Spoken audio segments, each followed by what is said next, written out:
ছিটেফোঁটা বৃষ্টি শুরু হয়ে গেছে। যখন ডাউক এসে সকালবেলায় রোজ আসে, এসে প্রেজেন্ট দেয় যে আমি এসে গেছি, তুমি এবারে খাবার দাবার রেডি করো। ওই দেখুন, এই দেখুন ঢুকে গেল। ওই যে বুঝতে পারছেন।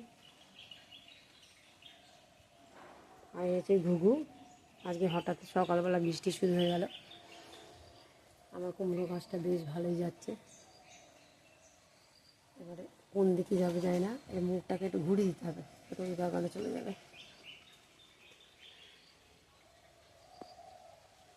সুন্দর পরিবেশ। আমাদের এখানে না প্রচুর টিয়া পাখি এসেছে, জানেন তো।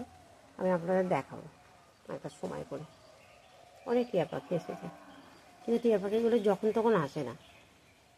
ওরা তো পাখির মতো মানে পায়রার মতো আসে না, ওরা একটু ভীতু, আর ওরা উপরের দিকে থাকতে ভালোবাসে।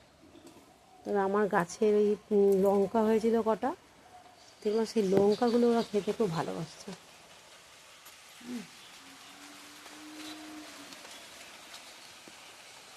বৃষ্টি শুরু হয়ে গেল, দেখুন বৃষ্টি পড়ছে, ভালো বৃষ্টি পড়ছে। বাডু আমার চুপচাপ শুয়ে আছে। বাডু আগের থেকে অনেকটাই সুস্থ। দেখুন বাডু আপনাদের একটু দেখাই। দেখুন ইনফেকশানটা এরকম হচ্ছে বাডু। এখন অনেকটা বাডু দেখুন, দেখে লোম গজাচ্ছে। বাডু এখন অনেকটা কী হবে, বাবু ঘরে যাও। এরকম বাডুর ওই জায়গাটা দেখেন, এরকম ধরনের বাডুর ইনফেকশান হয়েছে। মানে আমি যে কী অবস্থায় ছিলাম না, আপনাদের আমি কী বলতে। একটা ওষুধ দিয়ে রেখে দিয়েছে, ওষুধ দিয়ে রেখেছে, এরকমভাবে ওর গায়ে একটা ফাঙ্গাল ইনফেকশান হয়ে গেছে।